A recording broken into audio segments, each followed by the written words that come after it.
You take one apsara, not even the Rambha or Tilotama, just any ordinary apsara, and it completely defeat any of all these big famous beautiful women, and then nothing compared to the Lakshmis of Vaikuntha, and nothing compared to any of the gopis.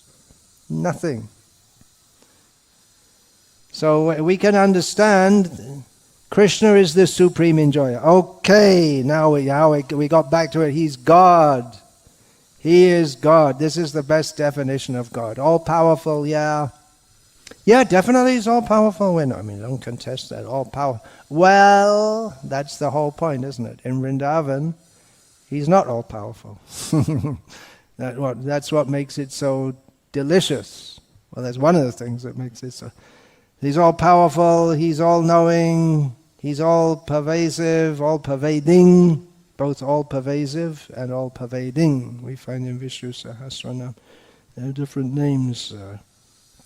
Vyapi, Vyapak. So not only does he have the potency to all-pervade, but he is all-pervade. So, but the real thing is that he's the supreme enjoyer of so many beautiful women and everything else. Srila Prabhupada once was in one talk discussed how people criticize Krishna. He has so many queens, 16,108 queens. And they say, oh, Krishna is so lusty. And Prabhupada said, if you take it like that, you have to admit he's the supreme lusty.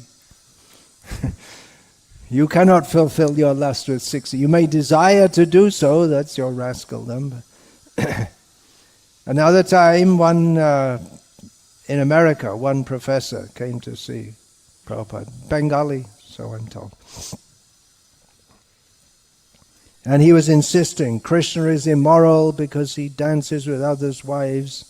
And Prabhupada was being very tolerant. All of a sudden, Prabhupada became very angry and said, you are immoral. You have one wife. You think it's your wife. She's Krishna's servant. You are immoral. You have taken her. Krishna is the supreme enjoyer.